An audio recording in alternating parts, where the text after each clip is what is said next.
চুয়াডাঙ্গায় BNP নেতার মৃত্যু, camp commander সহ অভিযানের সব সেনা সদস্য প্রত্যাহার, ন্যায় বিচার দাবি মির্জা ফখরুলের। এখনো থমথমে টেকনাফের সীমান্ত এলাকা, গুলি প্রাণহানির ঘটনায় মিয়ানমার রাষ্ট্রদূতকে ডেকে ঢাকার উদ্বেগ। নাগরিক অধিকার নিশ্চিত করবে বিএনপি, মন্তব্য সালাউদ্দিনের। আগামী দিনের নির্বাচন হবে বাংলাদেশের মানুষের প্রকৃত গণতান্ত্রিক অধিকার বাস্তবায়নের নির্বাচন। হ্যাঁ ভোটের পক্ষে দলটি, গণভোটের প্রচার অভিযানে এনসিপি। এই গণভোটে আমরা জাতীয় নাগরিক পার্টি এনসিপি হ্যাঁর পক্ষে অবস্থান নিচ্ছি এবং জনগণকে আমরা হ্যাঁর পক্ষে আহ্বান জানাচ্ছি। 4 দিনে আপিলে বৈধ 2 শতাধিক প্রার্থী, ফেব্রুয়ারির ভোটেই ঠিক হবে দেশের ভবিষ্যৎ, মন্তব্য প্রধান উপদেষ্টার। স্কাই ডাইভিংয়ে সর্বাধিক জাতীয় পতাকা উড়িয়ে গিনেস বুকে নাম লেখানো বাংলাদেশ, সশস্ত্র বাহিনীর পেশাদারিত্বের উজ্জ্বল দৃষ্টান্ত। উত্তাল ইরানে নিহত 2000-এরও বেশি, কাতারে বিমান ঘাঁটিতে সেনা তৎপরতায় মার্কিন হামলার ইঙ্গিত। এবং ভারতে বিশ্বকাপ দল না পাঠাতে অনড় বিসিবি, অবস্থান বদলাতে আইসিসির অনুরোধ, অনলাইনে নিষ্ফলা বৈঠক।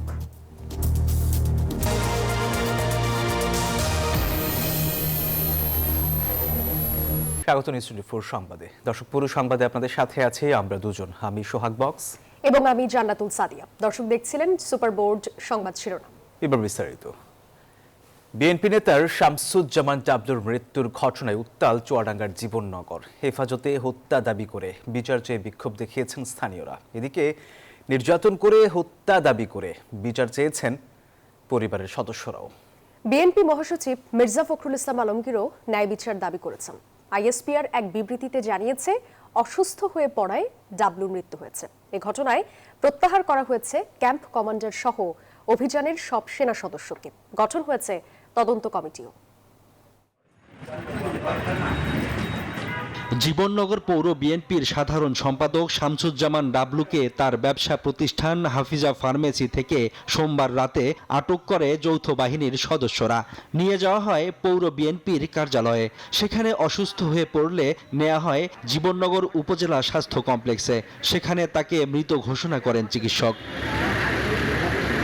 এই ঘটনায় তোলপাড় চলছে চুয়াডাঙ্গায়। সোমবার রাতেই শুরু হয় বিক্ষোভ, যার রেশ দেখা যায় মঙ্গলবারও। জীবননগরে বিক্ষোভ করেন স্থানীয় বিএনপি নেতাকর্মীরা, অবরোধ করেন সড়কও। এ সময় তারা অভিযোগ করেন নির্যাতনেই তার মৃত্যু হয়েছে। এমন ঘটনার নিরপেক্ষ বিচার দাবি করেন তারা। শ্রমিকের নেতৃত্বে তাকে গ্রেপ্তার করে এবং গ্রেপ্তার করার পরে আমাদের পার্টি অফিসে তালা ভেঙে সেই রুমের মধ্যে নিজে অত্যন্ত নির্যাতন করে। আমরা এর সুনির্দিষ্ট একটা শাস্তি যেন আমরা অতি দ্রুত তার এই হত্যার শাস্তি যেন আমরা জনগণের সামনেই দেখতে পাই। এদিকে ডাবলুর পরিবারও একই দাবি করছে। নির্যাতনে মৃত্যু দাবি করে সুষ্ঠু বিচারেরও দাবি জানান তারা।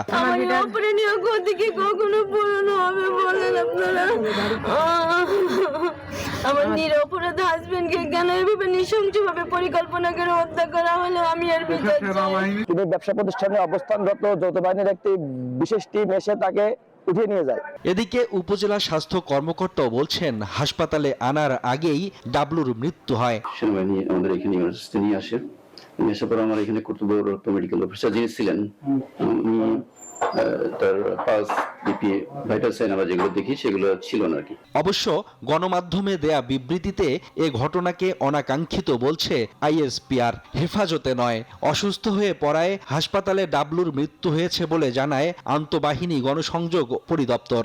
জানানো হয়, আটক ডাবলুর কাছ থেকে পিস্তল, ম্যাগাজিন ও কয়েক রাউন্ড গুলি উদ্ধার করা হয়। ঘটনা তদন্তে কমিটি গঠনের কথা জানায় আইএসপিআর। সেই সাথে ক্যাম্প কমান্ডার সহ ওই অভিযানের সব সেনা সদস্যকে প্রত্যাহারের কথাও জানানো হয়েছে। এদিকে এ ঘটনাকে অমানবিক উল্লেখ করে প্রতিবাদ জানিয়েছেন বিএনপি মহাসচিব মির্জা ফখরুল ইসলাম আলমগীর। বিবৃতিতে তিনি বলেন, নিরাপত্তা বাহিনীর হাতে এ ঘটনা দেশের জন্য শুভ নয়। এ ঘটনায় তিনি সেনাপ্রধানের হস্তক্ষেপ কামনা করেন। সুষ্ঠু তদন্তের মাধ্যমে ন্যায় বিচার প্রত্যাশা করেন তিনি। Desk report, news 24। মিয়ানমার থেকে ছোড়া গুলিতে শিশু আহত সহ সাম্প্রতিক ঘটনায় দেশটির রাষ্ট্রদূতকে তলব করে উদ্বেগ জানিয়েছে ঢাকা। ঢাকায় নিযুক্ত মিয়ানমারের রাষ্ট্রদূত উ কিয়াও সো মোকে তলব করে ভবিষ্যতে এ ধরনের গোলাগুলি বন্ধে কার্যকর ব্যবস্থা নিতে বলা হয়েছে। আর এদিকে গুলিবিদ্ধ হুজাইফা আফনানকে উন্নত চিকিৎসার জন্য ঢাকায় আনা হয়েছে। আর মিয়ানমার সীমান্তে পুঁতে রাখা মাইন বিস্ফোরণে আহত হানিফের পা কেটে ফেলা হয়েছে। এলাকা জুড়ে এখনও থমথমে অবস্থা বিরাজ করছে। মিয়ানমার থেকে ছোড়া গুলিতে শিশুর আহত হওয়া এবং মাইন বিস্ফোরণে বাংলাদেশি যুবকের পা বিচ্ছিন্ন হওয়ার ঘটনার প্রতিবাদ জানাতে মঙ্গলবার দেশটির রাষ্ট্রদূতকে তলব করে পররাষ্ট্র মন্ত্রণালয়। বাংলাদেশের পক্ষ থেকে স্পষ্ট জানিয়ে দেওয়া হয়, কোনো ধরনের উস্কানি ছাড়াই বাংলাদেশের ভূখণ্ডের দিকে গুলি চালানো আন্তর্জাতিক আইনের সুস্পষ্ট লঙ্ঘন। মিয়ানমারের অভ্যন্তরে কর্তৃপক্ষ সশস্ত্র গোষ্ঠীর মধ্যে যাই ঘটুক না কেন, তার কোনো প্রভাব যেন বাংলাদেশের মানুষের জীবন ও জীবিকায় না পড়ে তা নিশ্চিত করার তাগিদ দেওয়া হয়। এ সময় মিয়ানমারের রাষ্ট্রদূত আশ্বস্ত করেন তার সরকার এ ধরনের ঘটনা প্রতিরোধে প্রয়োজনীয় ব্যবস্থা নেবে। শিশু আহতের ঘটনায় সমবেদনাও জানানো হয়। এদিকে চট্টগ্রাম মেডিকেল কলেজ হাসপাতালে চিকিৎসাধীন গুলিবিদ্ধ হুজাইফা আফনানের অবস্থার উন্নতি না হওয়ায় তাকে ঢাকায় পাঠানোর উদ্যোগ নেওয়া হয়। অন্যদিকে নাফ নদীর তীরে পুঁতে রাখা মাইন বিস্ফোরণে আহত হানিফের পা কেটে ফেলা হয়েছে। হঠাৎ করে গুলি ছুড়ে এসে আমার মেয়ের মাথায় লাগছে যে আমরা তো খুবই আতঙ্কের মধ্যে আছি। গ্যারের মধ্যে আমি নৌকা দেখতে গেছি, ওখানে দেখে আমার উপরে এই বিপদটা ঘটেছে। গত কয়েকদিন ধরে মিয়ানমারে চলমান সংঘাতের ঘটনায় উদ্বেগ উৎকণ্ঠায় দিন কাটছে টেকনাফ সীমান্তবাসীর। থেকে আরো 2 কিলোমিটার ভিতরে ওরা মাইন পুঁতে রাখছে। তারপরে ওইখানে আমাদের জাল নৌকা যতগুলো আছে সবগুলো আর কান মগবাগি বলে যে ওরা নিয়ে গেছে। স্থানীয়রা মানে খুব আতঙ্কের মধ্যে আছে, ঝুঁকিপূর্ণের মধ্যে আছে। আমরা সতর্ক অবস্থা আছি, জনগণকে বলছি যে আপনারা সতর্ক থাকেন। অন্যদিকে সম্প্রতি সংঘাতের প্রেক্ষিতে মিয়ানমার থেকে বাংলাদেশে অনুপ্রবেশকালে আটক 52 রোহিঙ্গাকে আদালতে উপস্থাপন করা হয়। পরে তাদের কারাগারে পাঠানোর নির্দেশ দেন বিচারক। Desk report, news 24। ত্রয়োদশ জাতীয় সংসদ নির্বাচনই বাংলাদেশের গণতান্ত্রিক অগ্রযাত্রার দিক নির্দেশনা দেবে, এমন মন্তব্য করেছেন বিএনপির স্থায়ী কমিটির সদস্য সালাউদ্দিন আহমেদ। কক্সবাজারে মহিলা দলের অনুষ্ঠানে তিনি বলেন, ভবিষ্যতে আর কোনো গণতান্ত্রিক সরকার লাইনচ্যুত হতে পারবে না।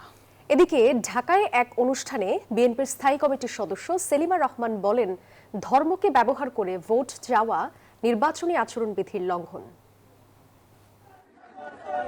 কক্সবাজারের চকরিয়ায় স্থানীয় ইউনিয়ন বিএনপির কার্যালয়ে মহিলাদের কর্মী সভায় যোগ দেন বিএনপির স্থায়ী কমিটির সদস্য সালাউদ্দিন আহমেদ। বলেন, বিএনপি ক্ষমতায় গেলে মানুষের কথা বলার অধিকার ও জবাবদিহিতা নিশ্চিত করবে। আগামী নির্বাচন হবে বাংলাদেশের অগ্রযাত্রা কোন দিকে যাবে সেটা নির্ধারণের নির্বাচন। আগামী দিনের নির্বাচন হবে বাংলাদেশের মানুষের প্রকৃত গণতান্ত্রিক অধিকার বাস্তবায়নের নির্বাচন। এবং আগামী দিনের নির্বাচন হবে শহীদের রক্তের উপরে দাঁড়িয়ে আমরা যে অঙ্গীকার করেছি, যে প্রতিশ্রুতি করেছি, সেটা বাস্তবায়নের জন্য একটা নির্বাচন।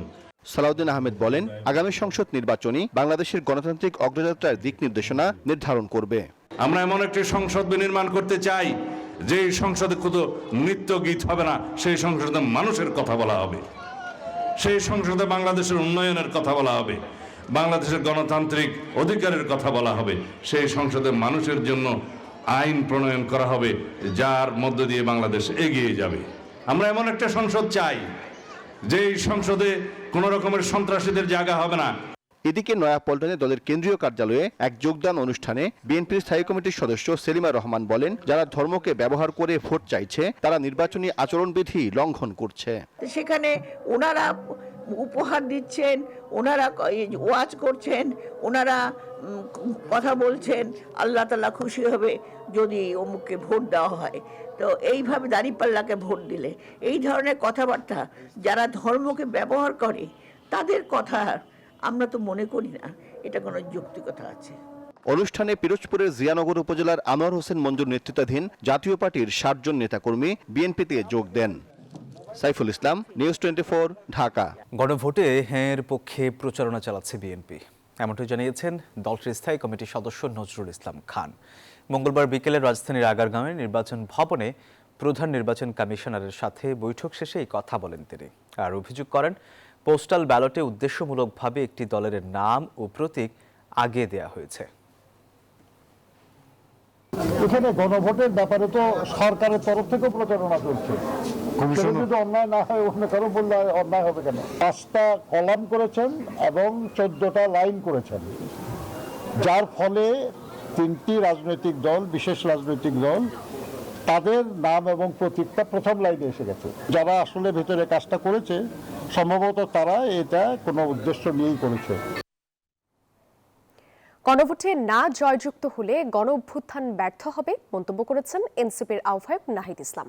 মঙ্গলবার বিকেলে গণভোটের প্রচারণায় ক্যারাভান উদ্বোধনের সময় এই মন্তব্য করেন তিনি। বলেন, গণভোটে হ্যাঁ এর পক্ষে সব রাজনৈতিক দলের অবস্থান নেওয়া দায়িত্বের মধ্যে পড়ে, তবে কোনো বিশেষ রাজনৈতিক দল ইনিয়ে বিনিয়ে গণভোটে না এর পক্ষে কথা বলা শুরু করেছে।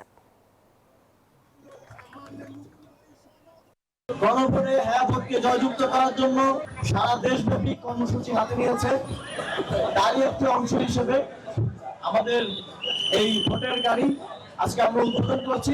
আমরা বলছি, যদি আমাদেরকে পছন্দ না হয়, যদি আমাদেরকে ভোট আপনারা নাও দেন, কিন্তু অ্যাটলিস্ট হ্যাঁ এর পক্ষে আপনারা ভোট দিবেন। এবার জেডিএসআরএম নির্বাচনের পথে। মনোনয়নপত্র বাতিলের বিরুদ্ধে নির্বাচন কমিশনে আপিল করে 4 দিনে বৈধতা ফিরে পেয়েছেন মোট 204 জন। যারা ব্যর্থ হয়েছেন তাদের কেউ কেউ আদালতে যাবেন বলে জানিয়েছেন। আর ভোটের মাঠে লেভেল প্লেইং ফিল্ড না থাকার অভিযোগও করছেন অনেকেই। এদিকে জাতীয় পার্টি সহ 14 দল ও এনডিএফ এর প্রার্থীদের মনোনয়ন বাতিলের দাবিতে ইসিতে স্মারকলিপি দিয়েছে জুলাই ঐক্য। ব্যারিকেড ভেঙে নির্বাচন কমিশনে প্রবেশের চেষ্টা জুলাই ঐক্যের। দাবি, জাতীয় পার্টি সহ 14 দল ও এনডিএফ এর প্রার্থীদের মনোনয়ন বাতিল করতে হবে। নির্বাচনে নিশ্চিত করতে হবে লেভেল প্লেইং ফিল্ড। মঙ্গলবার আগারগাঁও মেট্রো স্টেশনের নিচ থেকে নির্বাচন কমিশনের সামনে আসেন তারা। এরপর তারা ইসির কাছে একটি স্মারকলিপি দেন। বিগত সময়েও তারা বিনা ভোটের এমপি ছিল, তারা রাতের ভোটের এমপি ছিল। সুতরাং এই সামনের যে ইলেকশন যা হতে যাচ্ছে, সেই ইলেকশনে যাতে তারা কোনোভাবেই এই ইলেকশনে যাতে পার্টিসিপেট করার সুযোগ না পায়। যারা ছিল 14 দল, তাদেরকে আমরা ফেসিবাদ শক্তি চিহ্নিত করেই মূলত আমরা আবেদনটা করেছি। এদিকে নির্বাচন কমিশনে চলছিল 4র্থ দিনের মনোনয়নের আপিল শুনানি। সেখানে জাতীয় পার্টির আরও কয়েকজন প্রতিনিধি প্রার্থিতা ফিরে পান। তারা জানান, মব মিছিল ঘেরাও এখনো দৃশ্যমান। এদিন ঋণখেলাপির অভিযোগে যশোর 4 আসনের বিএনপি প্রার্থী টিএস আইয়ুবের মনোনয়নপত্র নামঞ্জুর হয়। ঢাকা 2 আসনের জামায়াতে ইসলামীর প্রার্থী আব্দুল হকের প্রার্থিতা অমীমাংসিত রাখা হয়। মব যদি শক্তিশালী হয়, গণতন্ত্র এবং প্রতিষ্ঠান নিষ্ক্রিয় হয়ে যাবে। এ বিষয়ে সরকার সর্বোচ্চ সচেষ্ট থাকতে হবে। কোনো অজ্ঞাত কারণে আমাদের মনোনয়ন পত্রটি বাতিল করা হয়েছে বলে আমরা সংক্ষুব্ধ হয়েছি। নির্বাচনকালীন নিরাপত্তা নিশ্চিতে প্রশাসনের স্বচ্ছতা ও তৎপরতা বাড়ানোর আহ্বান জানান প্রার্থী ও সমর্থকরা। বৈধতা না পাওয়ায় অনেক মনোনয়ন প্রত্যাশী হাইকোর্টে আবেদন করবে বলে জানান। দলের সভাপতি নুরুল হক নূরের কাছ থেকে দলীয় মনোনয়ন ফরম নিয়ে সংগ্রহ করে আজকে জমা দিয়েছি, কিন্তু আমি দক্ষিণ রাঙ্গুনিয়ার একক প্রার্থী হিসেবে আমাকে মাইনাস করা হচ্ছে। দ্বৈত নাগরিকত্ব রয়েছে কিনা তারা যেভাবে জানতে চেয়েছিল, তো ওই ফরম্যাট অনুযায়ী আমারটা হয়নি। এটা একটা খুব সিগনিফিক্যান্ট বিষয় ছিল না। ইচ্ছে করলে তারা এটা গ্রহণ করতে পারতেন। 4র্থ দিনে 70টি শুনানির মধ্যে 53টি মঞ্জুর হয়েছে, না মঞ্জুর হয় 17টি আবেদন। অন্তরা বিশ্বাস, নিউজ 24, ঢাকা। ফেব্রুয়ারিতে ভোটের মাধ্যমেই নির্ধারিত হবে দেশের ভবিষ্যৎ। নির্বাচন ও সংস্কারের জন্য সবকিছু প্রস্তুত বলেছেন প্রধান উপদেষ্টা ডক্টর মোহাম্মদ ইউনূস। মঙ্গলবার সকালে উচ্চশিক্ষা সংক্রান্ত দক্ষিণ এশীয় আঞ্চলিক সম্মেলনের উদ্বোধনী অনুষ্ঠানে এসব কথা বলেন তিনি। রাজধানীর একটি হোটেলে 3 দিনের এই আয়োজন চলছে। সরকার প্রধান বলেন, নির্বাচনের মাধ্যমে এবার অনেক তরুণ নেতৃত্বে আসবেন এমন প্রত্যাশা তার। উচ্চশিক্ষা বিষয়ক আন্তর্জাতিক এই সম্মেলনে যুক্তরাজ্য, মালদ্বীপ, মালয়েশিয়া, নেপাল, পাকিস্তান ও শ্রীলঙ্কা সহ বিভিন্ন দেশের প্রতিনিধি এবং বিশ্বব্যাংকের প্রতিনিধিরা অংশ নিয়েছেন। সেখানে প্রধান উপদেষ্টার বক্তব্যে উঠে আসে নির্বাচন ইস্যু। বলেন, ফেব্রুয়ারিতে ত্রয়োদশ জাতীয় সংসদ নির্বাচন ও গণভোটের মাধ্যমেই দেশের ভবিষ্যৎ নির্ধারিত হবে। Election is coming up on 12th of February. The uprising tore apart everything. They created their own charter, July Charter, to undo everything that we are stuck up with. প্রধান উপদেষ্টা বলেন, দেশের শিক্ষা ব্যবস্থা এখনো মূলত চাকরিমুখী। শিক্ষার্থীদের কেবল চাকরি খোঁজার মানসিকতা থেকে বেরিয়ে এসে উদ্যোক্তা হওয়ার আহ্বান জানান তিনি। That's the challenge of the day. It's not going away. It will show up again and again unless we fix us all the things that we pass on in the name of education.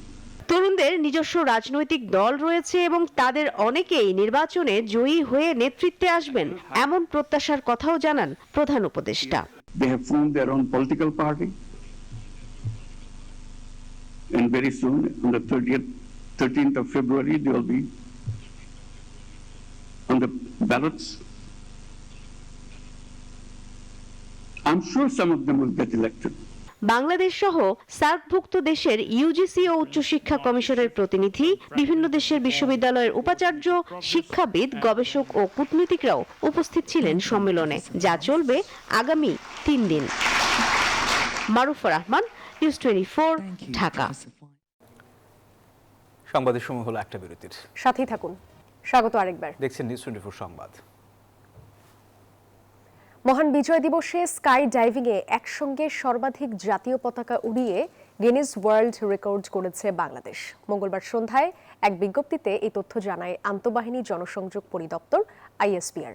এতে বলা হয়, Guinness world records কর্তৃপক্ষ আনুষ্ঠানিকভাবে বিষয়টি নিশ্চিত করেছে। মহান বিজয় দিবসে গত 16 ডিসেম্বর বাংলাদেশ সশস্ত্র বাহিনীর সাহসী ও দক্ষ স্কাই ডাইভারদের অংশগ্রহণে আকাশে ভেসে ওঠে লাল সবুজের 54টি পতাকা। বিজ্ঞপ্তিতে আরও বলা হয়, এই অর্জন শুধু একটি বিশ্ব রেকর্ড নয়, এটি বাংলাদেশের আত্মবিশ্বাস, শৃঙ্খলা ও সশস্ত্র বাহিনীর পেশাদারিত্বের একটি উজ্জ্বল দৃষ্টান্ত।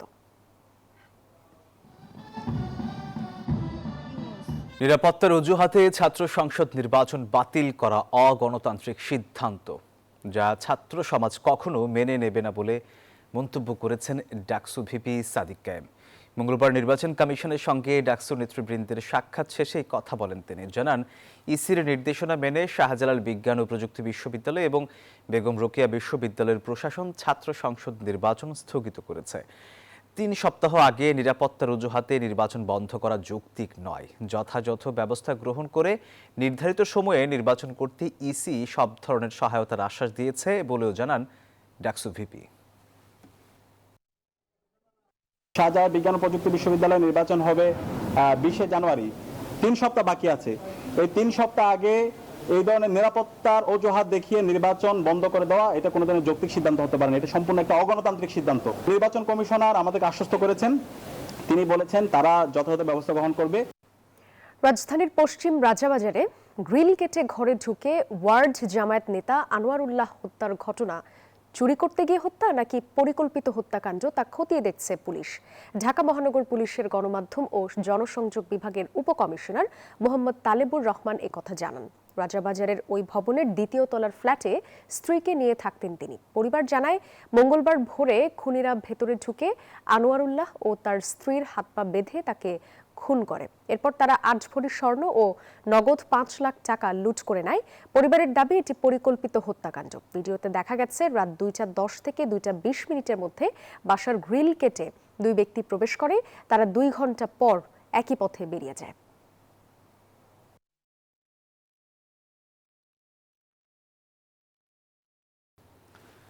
দেশের গণতন্ত্র ও সুশাসন প্রতিষ্ঠায় অবাধ, নিরপেক্ষ ও সুষ্ঠু নির্বাচন প্রয়োজন, এমন মন্তব্য করেছেন নাগরিক প্ল্যাটফর্মের আহ্বায়ক ডক্টর দেবপ্রিয় ভট্টাচার্য।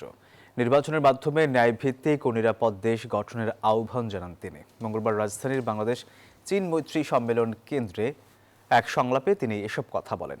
নাগরিকদের ভাবনা ও প্রত্যাশা নিয়ে করা নাগরিক ইশতেহার তুলে ধরেন ডক্টর দেবপ্রিয়। বলেন, বৈষম্য বিরোধী আইন প্রণয়ন এবং বাস্তবায়ন করতে হবে, নিশ্চিত করতে হবে আদিবাসীদের সাংবিধানিক ও রাষ্ট্রীয় স্বীকৃতি। দুর্নীতি বিরোধী আইন ও নীতিমালার কার্যকর বাস্তবায়নের তাগিদও দেন তিনি।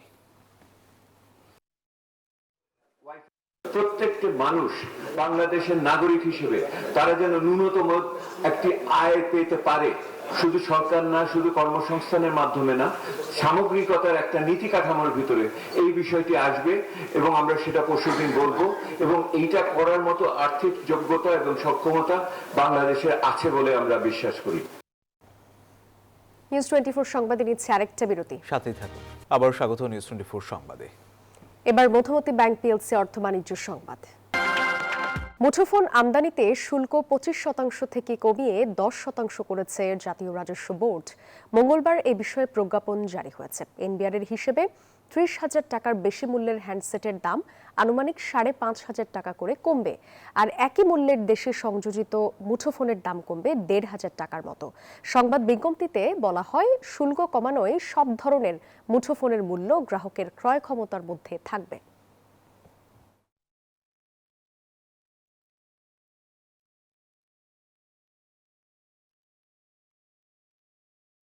এই ছিল নিউজ 24 সংবাদে। এতক্ষণ সাথে থাকার জন্য ধন্যবাদ সবাইকে।